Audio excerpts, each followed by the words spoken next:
Hello, everyone. Welcome to the Temporal Graph Reading Group today, also last day of July.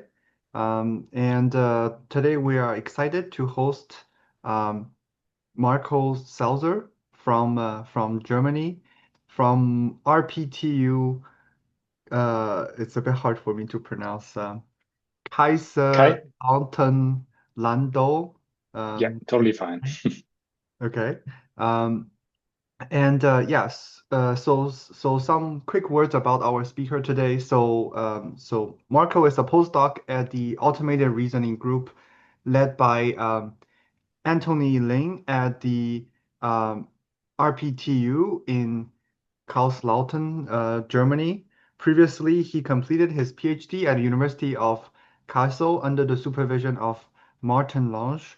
His research lies at the intersection of formal methods and machine learning, with a focus on the computational complexity of formal reasoning tasks for neural network models such as feed-forward networks, GNNs, transformers, and temporal GNNs, which often goes hand in hand with efforts to rigorously characterize the expressive power of these models, which is also on topic for the talk today. So I will hand the mic to you, Marco. Yeah. Okay. Thanks, Andy, for the introduction, and welcome everybody to my talk. So, yeah, as Andy already said, my research somehow is related to connecting typical theoretical computer science topics with machine learning, right? But today it's not that much about computational complexity, which I did a lot recently. It's more about characterizations of the expressive capabilities of models. And as I'm here in the temporal graph interested community, it is about temporal GNNs. And well, I should say this is joint work which I did with Cemek and Martin, which I guess both are not here today. So all questions have to be answered by me, but this is totally fine. So what I will present to you in the next roughly, I guess, 30 minutes of my talk. And I don't know how you guys handle it. So feel free to ask questions in between. I'm totally fine with this. Okay, Um, sounds good. And what I will present to you is our initial steps in starting a research that characterizes the expressive capabilities of TGNNs using logics. Right?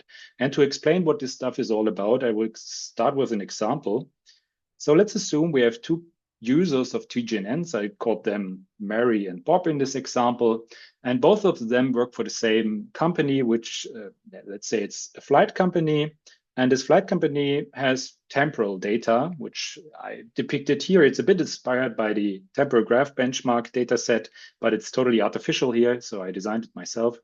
The idea is we have a temporal graph where each snapshot in this temporal graph consists of a static graph, right? And a static graph where the nodes depict different airports and edges between two airports means there is a flight in between, right?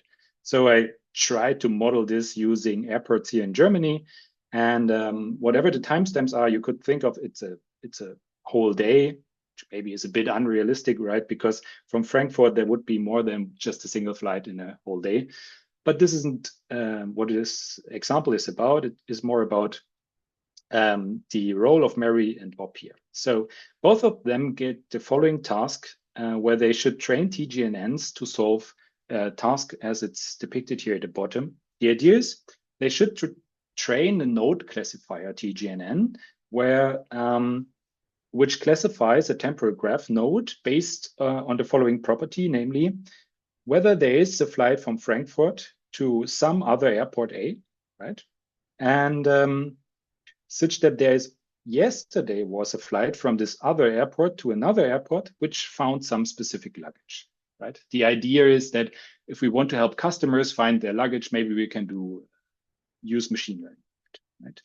And let's have a look at the last timestamp here, right? This is the airport Frankfurt. And we see that in the current timestamp, we have a flight to Munich, right? And so if this node here satisfies the property, then there must have been yesterday, so a time step before, a flight from Munich to some other airport B, which found the desired luggage, right? For example, it could be Frankfurt again, but it could also be Stuttgart. So if, let's say, Stuttgart found this luggage, then this property would be valid for this point here, right? And as I said, Mary and Bob are tasked to solve this question using TGNNs. And we have the situation that both of them use TGNNs, but they use different kinds of TGNNs. I explain to you in a few minutes what these models are, but for now, it's sufficient to know that Mary uses a kind of TGNN, which is called global TGNN, and Bob uses a kind of TGNN, which is called time and graph TGNN. And the outcome of their results is that Mary achieves a rather accurate classification, while Bob's classification fails tremendously, right? So his results are rather devastating. And now we have to ask, what is the reason for this? Well, it could be that Mary is way better in training TGNNs than Bob is, right? They both work on the same data, so this is not a problem. But let's assume that they both are equally capable, right? Then there seems to be a difference in what these TGNNs can do in contrast to what these TGNNs can do, right? And the problem is, assuming we don't know anything about the research I will present to you today, we can't really answer whether there or in which tasks these kinds of TGNNs are better than these kinds of TGNNs because we don't really know it, right? And I phrase this as the first problem where we currently at, right? We don't really know about the expressive capabilities of different TGNN architectures. I'm not claiming that we don't know anything about them, right? We have empirical results, we have the benchmark results, and so on. But if we're at the situation as Mary and Bob, we're given a specific task like this weird, or not weird, but this example of, is there a flight to Frankfurt, blah, blah, blah, such that there's some luggage. I couldn't really answer whether some TGNN architecture is better than another, right? This problem wouldn't be a problem if the situation would be as that we only have like 2 or 3 different TGNNs. But I assume most of you are familiar with these models, right? And I think you agree that the number of different TGNN architectures is enormous, right? There are very different variants and kinds. So if I would be at the position of Mary or Bob to have to choose which kind of TGNN I would use, I would probably just opt for the one that seems on most of the benchmarks perform rather good, right?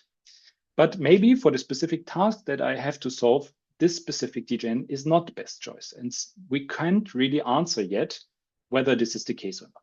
So what me and my coworkers tried to look at is establish formal characterizations of the expressive capabilities, and I will explain to you in a few seconds what this means, by using logic. The idea is that we find typical temporal modal logics that somehow capture the overall capabilities of a specific TGNN architecture, right? And I do not assume that all of you are too familiar with these formal bridges we make between machine learning and logics, so I will give you some background on it. When we say that we are interested in the logical expressiveness, then we talk about the following. Assume we've given some logic, or which can be interpreted over temporal graphs, right? Then we mean that such a formula expresses properties of different semantic objects. What I mean with this is, for example, the semantics of such a formula, which I usually denote like this, could be a set of temporal graphs. And then the idea is that a temporal graph satisfies this formula, or in other words, or written differently, it is part of the semantics if this temporal graph satisfies the property that is specified by this logic. Not by this logic, by this formula, right?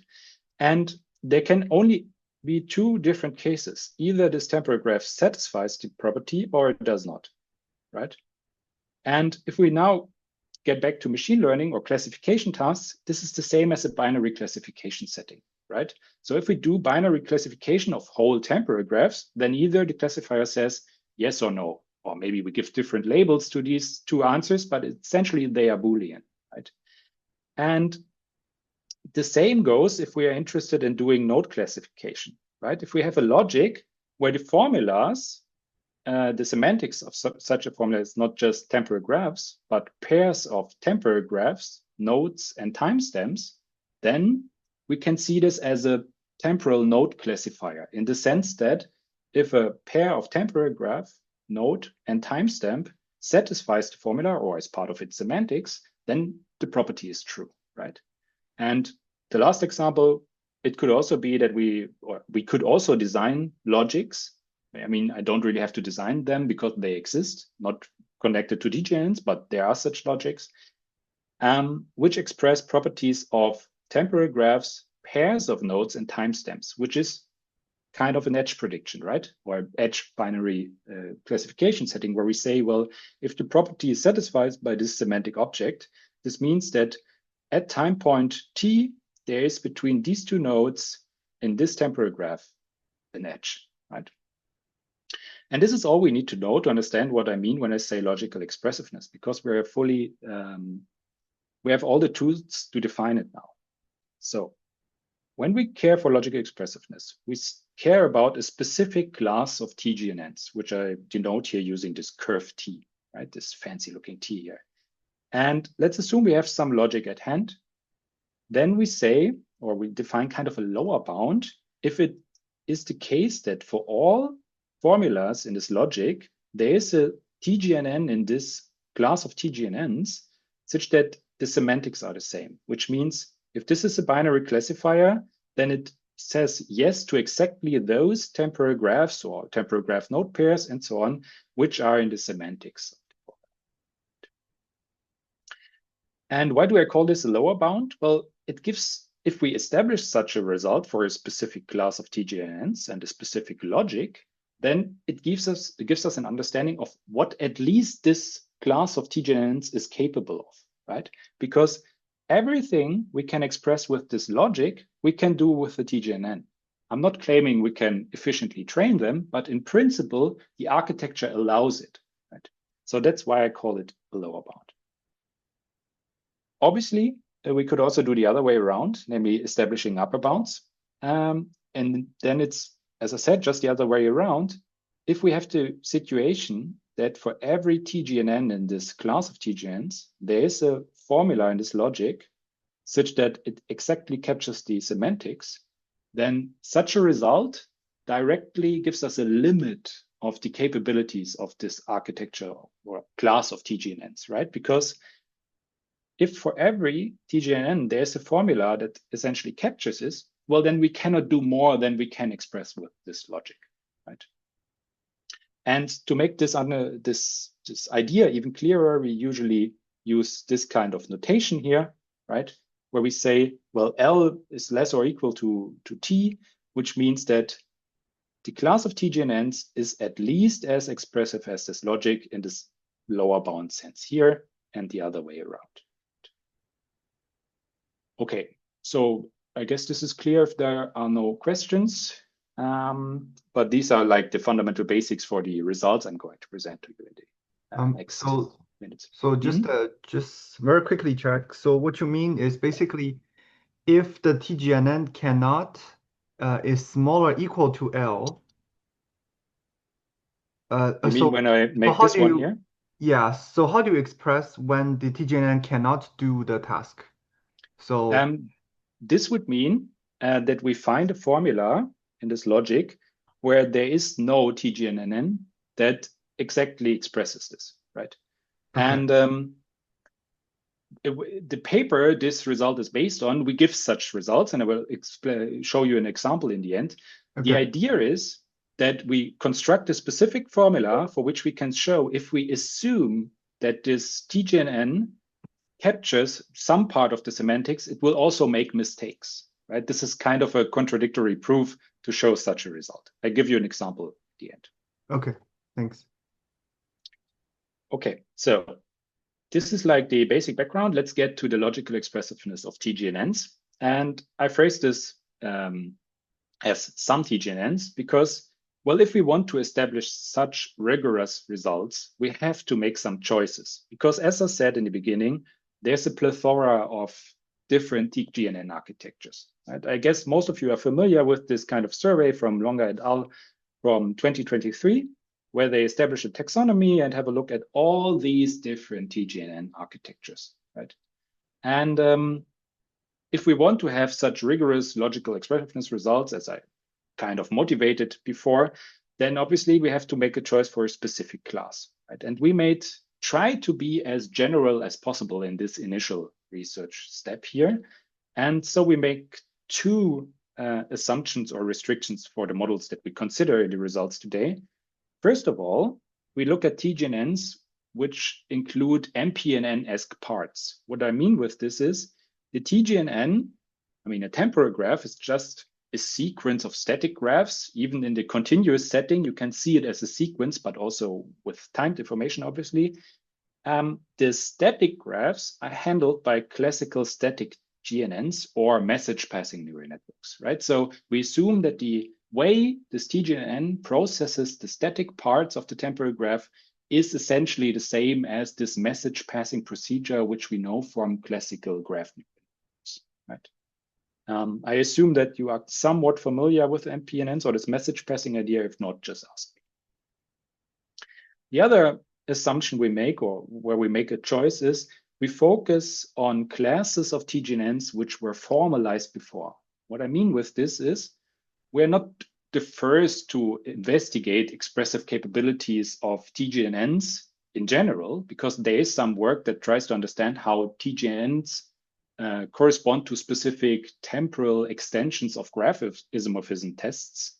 And there, luckily, some people make prior work where they abstracted some notions of TGNNs in the sense that we have classes of TGNNs that capture a bunch of these practically existing models, right? So we don't have to focus on a specific model and then we have to do the result for this again and again. So we try to look at more abstract classes of TGNNs to get more general results.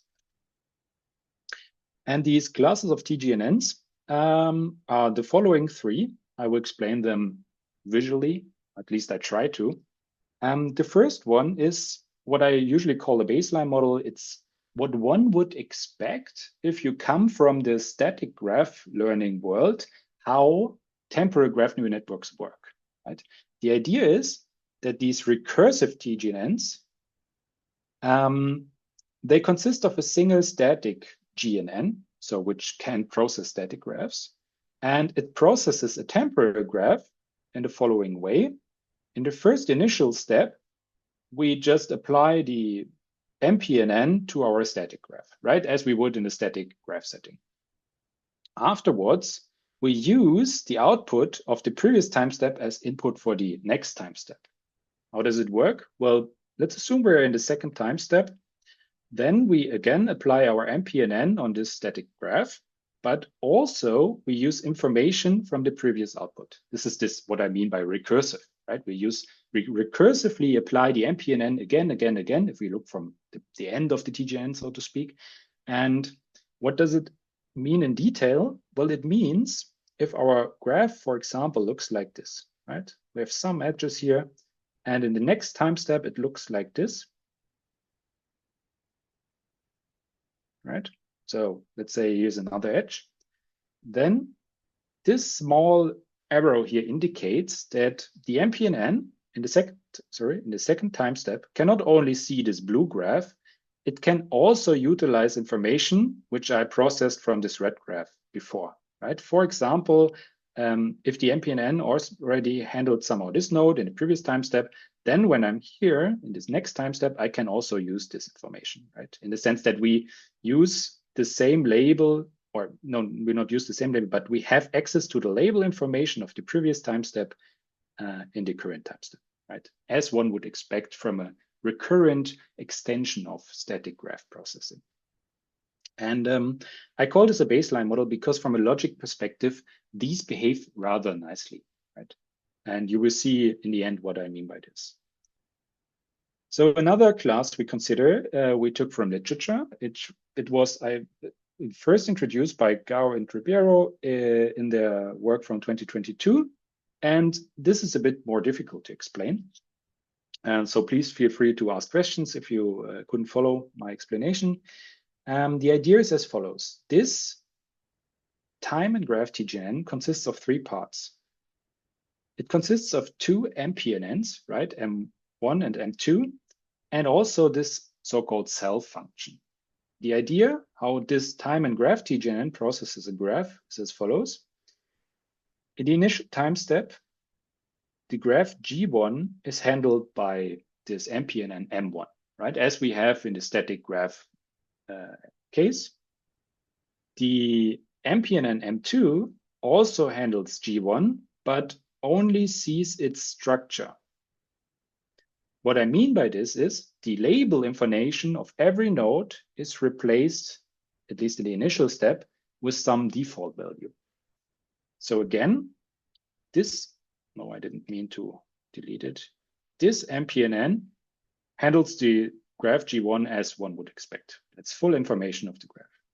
M2 also uses the graph structure of this graph, but the label information of nodes are somehow, so to speak, deleted and replace every label with 0. And then both MPNNs produce some output, right? And the output is usually an updated state for every node in our graph. And the cell function then uses the output of both MPNNs and produces the overall output in the first step, right? Which is a label for every node. So I depicted this here more nicely, right?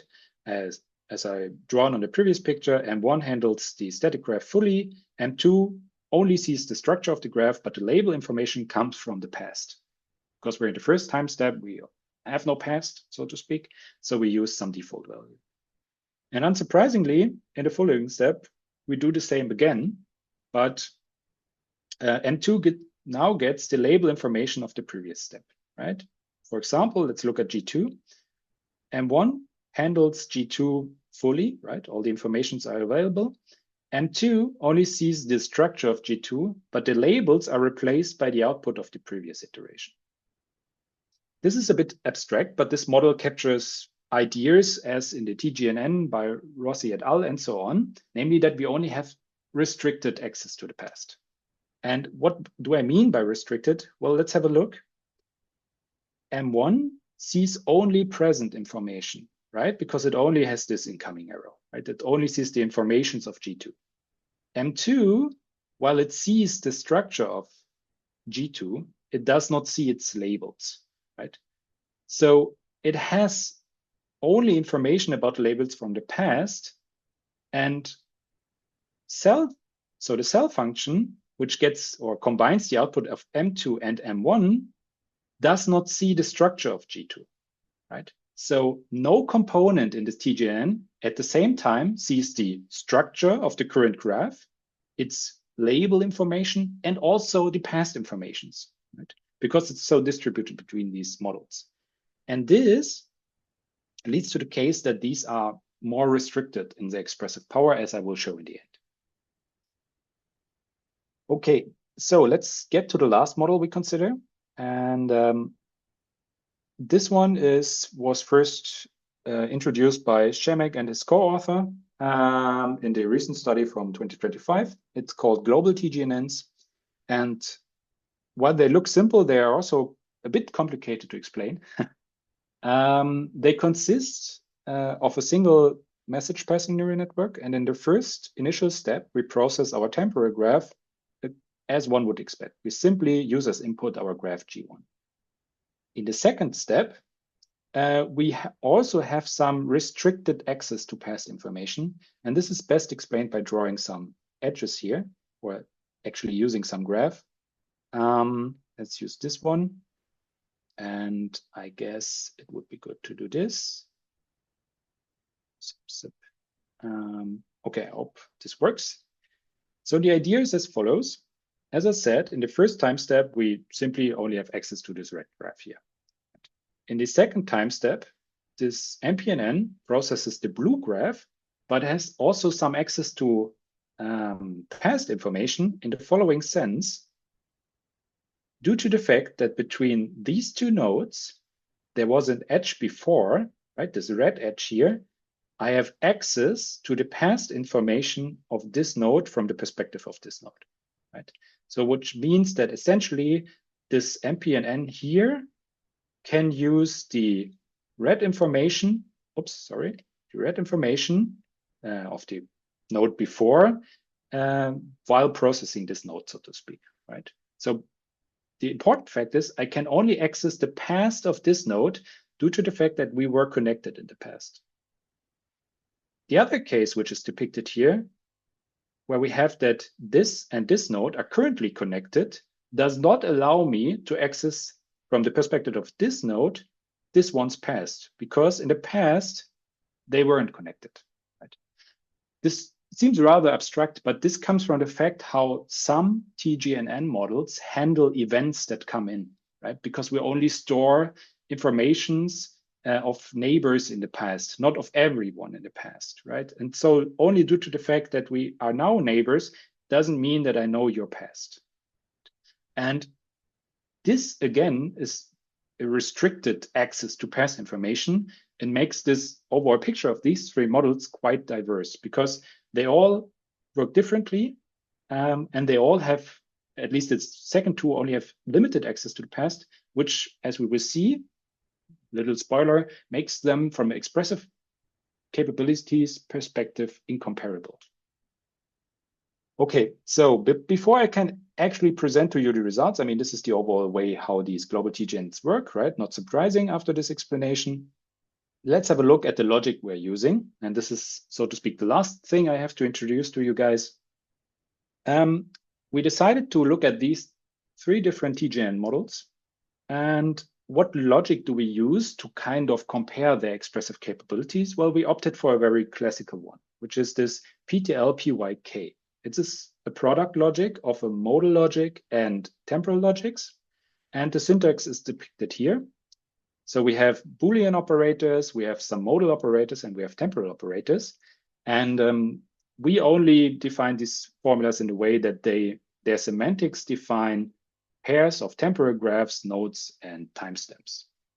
And this logic is best explained by an example, which should actually make completely clear how it works.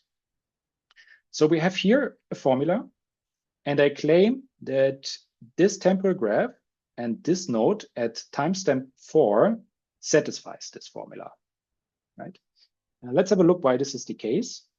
Well, what does this formula say? Well, it's a conjunction of three different parts. First of all, it demands that the node is of color C1. So my interpretation of C1 is this orange color. My interpretation of C2 is this yellow color. So first, it says in the current time step, my node must be of color C1, which is fine, right? This is an orange node. So this conjunct is true. And the second conjunct asks whether in the past, this node was of color C2. So in the past, we see that, V was of color yellow. So this is fine. And this actually explains how this P operator works. It's just a past operator. It says, so it is satisfied by a node if in the past it satisfies this property, which in our case means in the past you had the color yellow. Okay, so the first two conjuncts are fine. Let's have a look at the last one. This is a modal subformula. When I say modal, I mean this diamond operator expresses or is satisfied by a node if there is some neighbor that satisfies this property. Okay, so in the current time step, this node V has two neighbors, namely U and W. And so either one of those must satisfy the property, right? Let's have a look. The first part under this modal operator, the diamond, says that it is not of color C1, but it is of color C2, right? Okay, so it must be U, right? Because it must be of color C2, and we see it's only yellow, so it is fine. It is not of color orange. The last operator here, or the last subformula, which we haven't had a look at, says that yesterday you were of color C1, but not of color C2. And we see from perspective of the fourth time step, yesterday, which means the previous time step, U was of color orange, but not of color yellow, right? And this actually explains how this last operator works. So this is the temporal operator that gives us the previous time step, and this gives us sometime in the past. Can I ask about the diamond operator? So that was that it must apply for any one of these neighbors, right? So you said that the first expression there, not C1 and C2, that ruled out that the node that could fulfill this criteria was to be U, right? Exactly. So it must be U because I mean, this one is only white. It isn't of color yellow. So the only neighbor that could satisfy this diamond would be U. Yes. Okay, cool. Thank you. Mm-hmm. Exactly. I can see So, there's also a question in the chat. So it says, in this definition, are we assuming every node has one single color? so in this logic, no, we do not assume this. This is just to depict the picture better, right? It would be, otherwise I would have to fill a node with several colors. So a node can be of a lot of colors, right? But the important part, I think, is that this, as we defined, or as this logic is defined, right? As I said, this is a classical logic, or at least a combination of classical logics. We're only talking about colors of nodes. So as I presented to you here today, it is not able to talk about temporal graphs where the labels are not of the 0, 1 encoding nature, right? For example, if we have labels which are actually rational vectors or so.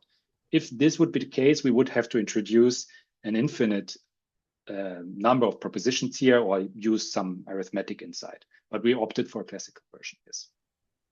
Cool. I have another question while we're on the slide. Does your example have any like intuitive meaning in the case of the airports, or was this just an example to kind of show how the logic worked? Good question. So in the case of the airport, it doesn't have any, so it isn't connected to it. I use this formula simply to show how the logic works, but we will see a formula that corresponds to the airport example in a few slides. Okay, cool. Yeah. And since we're on the slide for a bit, so two questions. The first one is so here basically you are now working with color persistent temporal graphs, which is similar to the previous paper than Prismac, right? So the color of the node can freely change at any time. Yes, it can change. So that's the one thing. The second thing is maybe this is trivial, but have people applied this kind of similar setup to just static graph or like yes, graph? yeah, they have. So in static graphs, we wouldn't have these temporal operators, right? Because we only would have a single graph. So this is maybe the modal operators. And actually, this is in the realm of GNNs. So static GNNs, we are two-step farther. So we already did a lot of work, the community, in trying to find logical characterizations. So there we use different modal logic. And I would say that the initial paper, which was done by Barceló, and it's called the Logic Expressiveness of Graph Neural Networks, they used classical modal logic, which looks like this, but also some counting operators, right? Where you would have the ability to say, there must be, oops, this is not readable, at least, I don't know, 3 neighbors that satisfy this property. Right? We could easily introduce this here as well, but then we would be, I would say maybe Jemeke or Martin have another opinion on this. I would say that then we start developing new logics and we cannot really rely on existing research because I'm not sure if people have looked a lot at product logics where the modal part also has counting in it, right? But we could do this. And to answer your question, in the GNN world, this is already done for modal logics and also for for some extensions where we introduce arithmetic capabilities into the logics to get even tighter characterizations for the graph neural networks, because we all know GNNs or TGNNs or whatever machine we want, we can do arithmetic stuff in there, right? So to get nearer to the model, we have to do this in the logic as well. But we're in the world of TGNNs, so to speak, we're not there yet. Okay. Yeah, but I think the ability to count, like how many of your past neighbor have done this, is actually have a lot of real world correspondence and would be very interesting as work. But yeah. I agree with you. This would be of interest, definitely. Yes. Yeah. Thanks. Sure. Okay. Good. Then we are set, right? Let's recapitulate. So I said we look at 3 different models. We have these recursive TGNNs, we have these time and graph TGNNs, and we have these global TGNNs. And we now compare them all to this logic. And the only result, which I will present in detail today, because let's be honest, looking at proofs is not that interesting, is this one here, which says that the recursive TGNNs are at least as expressive as this logic. And you see this fancy M, which is decorated with this hat here. This just means that the MPNN part in the TGNNs is realized by the vanilla GNN, right? If you're not too familiar with GNNs or message passing neural networks, it's what, if you use any blog post and people do not explain some specific stuff about, it's what people mean by GNNs. It's the spatial-based message passing neural network where nodes interchange messages, and we don't have any kind of global readout stuff or so. And if we use these as the static parts in our TGNNs, then we get this result. And I will shortly explain to you how such a proof works, because I think it's interesting to have at least somewhat an idea how these proofs work. And also it shows that our construction is somewhat efficient. So what do we have to do to establish this result? Well, we obviously have to show for every formula of the logic that there is a TGNN that expresses the same semantics, right? And this formula, I mean, this is a finite formula. So what we do is we enlist or enumerate all subformulas in a specific order, which means that if formula phi I in this order is a subformula of J, then it must come before J, right? In this order we use. I mean, for every formula, there's such an order, and actually this is only a linear amount of subformulas. This is important for this efficient thing I mentioned before. And the idea now is we build our TGNN in such a way that every subformula in our order here, which is not of a temporal kind, is essentially handled by the MPNN part, right? Because every formula, which is not a temporal one, has only to do with the current graph, so to speak, right? And this construction is essentially given by all the previous work which is done on MPNNs or static GNN characterizations, right? And the way these recursive TGNs are defined, the temporal parts of a formula or temporal subformulas are indirectly handled by the recursive nature, because what we do is we evaluate everything that is modal using our MPNN and the current time step. And if we care about something that happened in the past or directly before, well, then the MPNN handled it before and we have access to this information, right? So this is the overall idea of such proofs. The details are far more sophisticated, and to prove it, we have to do an induction over the layers. But in the end, it's a very constructive proof. For every subformula, we add some part to the MPNN, and if it's a temporal one, we just have to use the past information correctly to which we have access to this recursive nature. Okay, so, and as I said, this enlistment here is only of linear side. So essentially, the temporal graph is of polynomial size regarding the formula, which shows that, well, the TGNN is not only at least as expressive, it is also without a major blow up in its size. So it is equally capable or concise, I would say. Right? But let's get to the overview of results. As I said, we don't look at details anymore. We look at the overall picture that our initial study resulted in. The result I presented to you before is this one here, right? We showed that every formula of this logic is expressible by recursive TGNN. What we also showed is these results here. If we exchange this message passing component in our recursive TGNNs to those which were considered in literature interested in the expressive capabilities of GNNs, so static GNNs, then essentially we can just exchange the modal part in our logic and get the same results, right? So these are all modal logics with different capabilities. Doesn't matter today, but the proof idea I presented to you on the previous slide is more like a proof, a meetup proof, right? Where you can use the same arguments by just exchanging what kind of modal logic you use. But this is not the interesting part for today, at least. The more interesting part is, well, we showed that every recursive TGNN is able to express this, that this class of recursive TGNNs is able to express this logic fully. Time and graph TGNNs and global TGNNs are not. So we found formulas which are not expressible by time and graph TGNNs, and we also found formulas which are not expressible by global TGNNs. And maybe to give some details about this class, well, as I said, this is the time and graph TGN class. And the MPNN parts in it are, again, the vanilla MPNN. And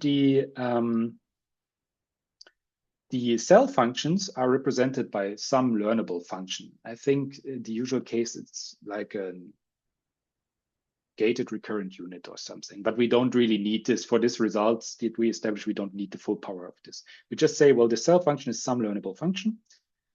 And in the global TGNs, we used new MPNNs, which are actually a bit more expressive than these because they can also apply a learnable function before aggregating neighborhood information. So just these are a bit more expressive. And then we have some other parts in there which are not that of interest for today. If you're interested in, just ask me. So what does this overall picture give? Well, the key takeaways, and this is actually the last part of my talk.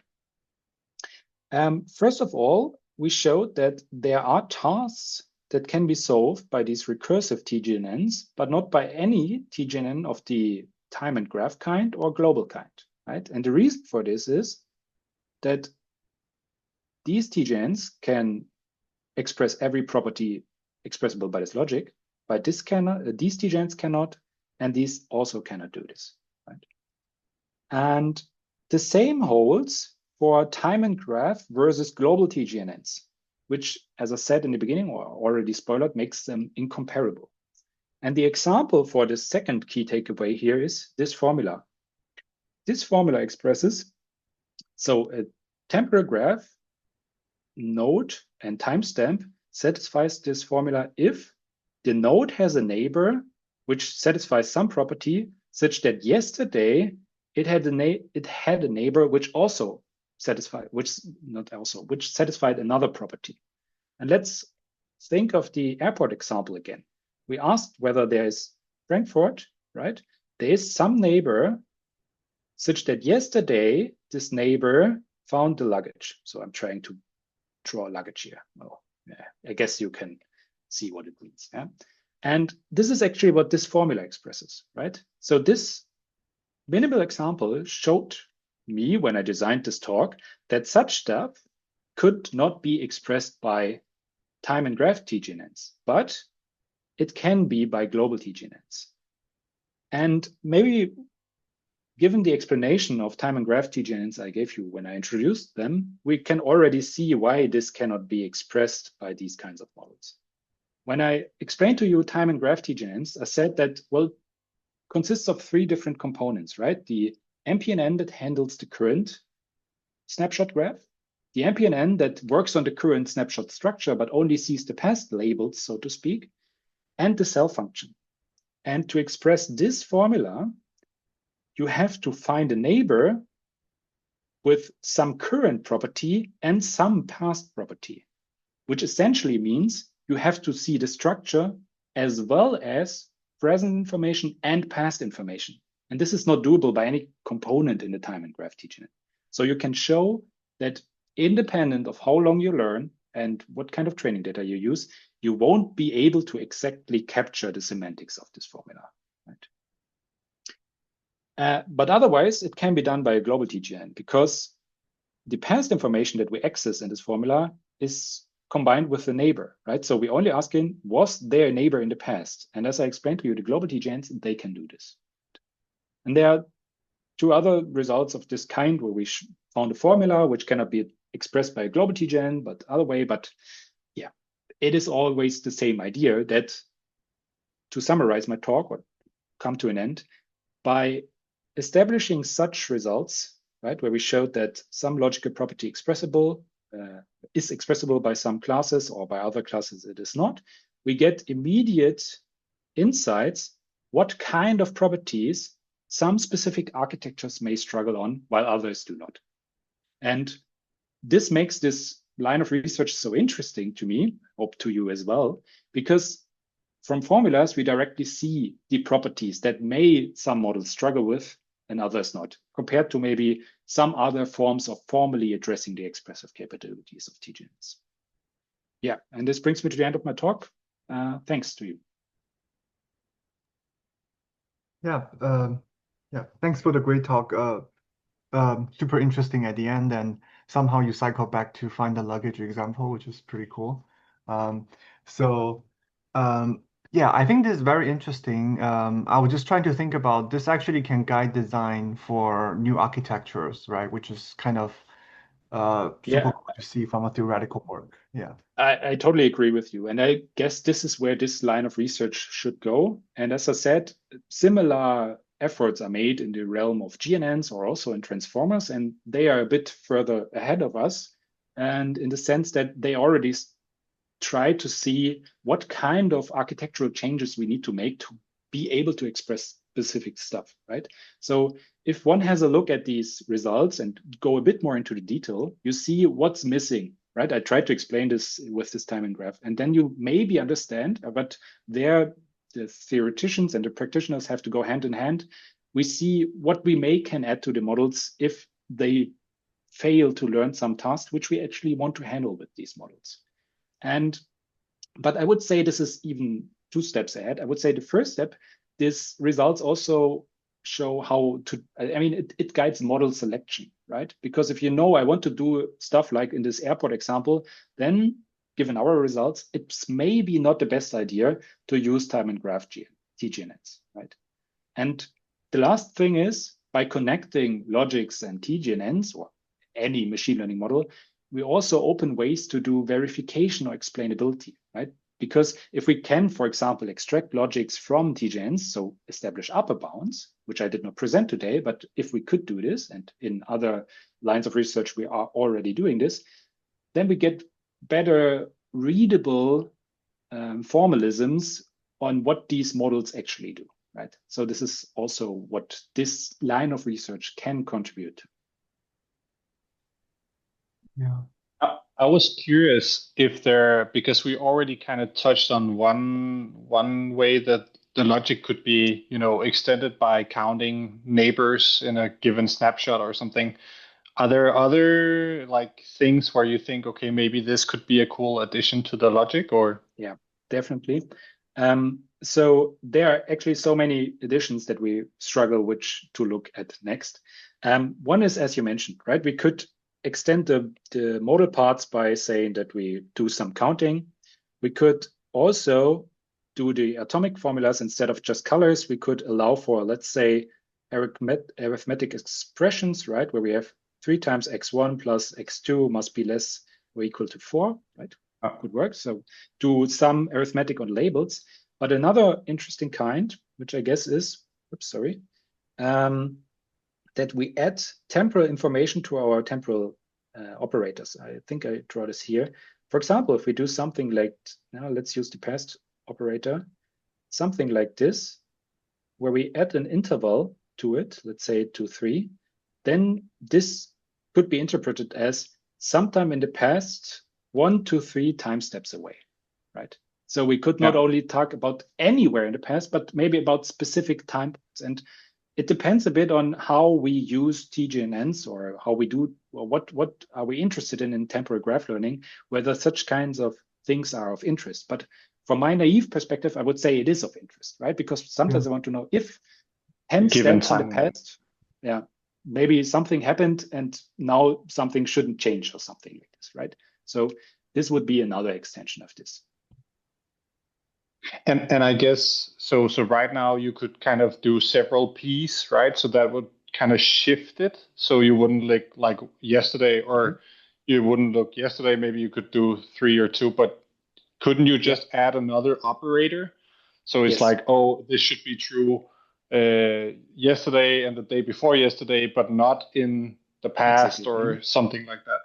Yeah, I mean, the example formulas I showed you are rather simple, but what you can do by nesting these past and yesterday operators, you can say, well, for example, if I'm at this time point here, sometimes in the past, there's a point such that 2 steps before, right, there was some property, and then in the past, there was another property, right? So you can do stuff like this, but you cannot specify a specific time point, right? Say 5 steps in the past. I mean, 5 steps is okay, but because you can just use yesterday, but maybe an interval and so.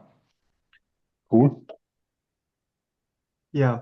And I guess the discussion is kind of going in more and more into this direction where I feel like the logical formula that you were describing is actually super nice way to construct synthetic benchmarks. So we actually had one project we submitted to NeurIPS as well, and basically was looking at how to design synthetic tasks to basically test the limit of the model. So the logical expressiveness is one part, and the other part is even though equally capable models, it doesn't mean that they're able to learn the function in the same way, or doesn't guarantee Hmm. that they will be able to be learnable, right? So Yeah, these you're formulas that these logical expressions that you mentioned could also be very nice ways to categorize and design very clean experiment, like in your example, like, okay, so this experiment, you need to be able to count some color of neighbors from 3 days in the past to make your prediction. So yeah. how well can a class of model that are equally expressiveness able to achieve in empirical performance on this, Yes. right? Is there some bottlenecks or yeah? Exactly. Yeah, I totally agree with you. I would add two things there. As you say, if we want to understand how these TGNs perform on data which satisfies certain properties, as you say, right, then we Mhm. can use these logics to artificially generate this data in the sense that we can model check whether the data satisfies the property to have an actual formal reason. Well, this is given in this data set, right? And another thing is that where, for example, in the area of transformers, I mean, these are very strict expressive results. And the obvious step should be understand whether it also means that learning failed early on, maybe, right? I mean, if we're only ever looking in temporal graphs of a finite length, then maybe we can exhaustively learn everything quite good that we still get, I don't know, 80% accuracy or so. And we're totally fine with it, right? This could Right. still happen, although these expressiveness results say that the models cannot capture it completely, right? So some step in the future should be finding out if this inexpressiveness results also rule out efficient learnability, right? And this is another step where we have to continue. Mm. But I guess the Mm, learnability is the hardest part because yes, I it, agree. it's very hard to categorize. Yeah. But it's Exactly. super interesting. And yeah. And I guess another direction is to go beyond the GNNs. So now there's Yeah, more temporal graph transformers, and we also look at in recent work trying to apply LLMs on temporal graphs, and it yeah, somehow works as well. So it's quite yeah, interesting to think what does that mean, and then what are these models exactly. doing? Yes, Um, I agree. I mean, I somehow have to hope that we can then utilize research on expressive characterizations for, yeah, models using attention mechanisms, right? Let's say transformers or so, yeah, and apply it here by essentially doing the same as we did here, right? We use, let's say, logics where we have some characterizations of MPNNs and then we add temporal stuff to it. And now we get characterizations for TGNs. Maybe something similar works if we have temporal, let's still call it TGNN, but where the GNN part is actually realized by some attention model, right, right? right. Um, but yes, you're right. This is also next step. And this is actually why I'm a bit excited about this. And not just a bit, I'm excited about this because there are a lot of next steps, Mhm. because we are the first to look at these kind of characterizations. And yeah, there's only so much one group of people can do. So we hope that people are getting interested in this as well. Yeah, yeah. Yeah, sounds good. Yeah, so definitely the talk is super interesting, and then so hope to see more follow-up work from your group and other groups inspired by the work. And for the talk, we'll wrap up for now, and we'll upload the recording to our YouTube channel, so people from different time zones and who are busy right now can also view the video. Um, and yeah, super nice to listen to your talk today, and yeah, um, thanks for the presentation. Yeah, thanks for having me. Yeah, thank you. Okay, Bye, Thank everyone. you. Bye, Yeah. everyone. Bye. bye.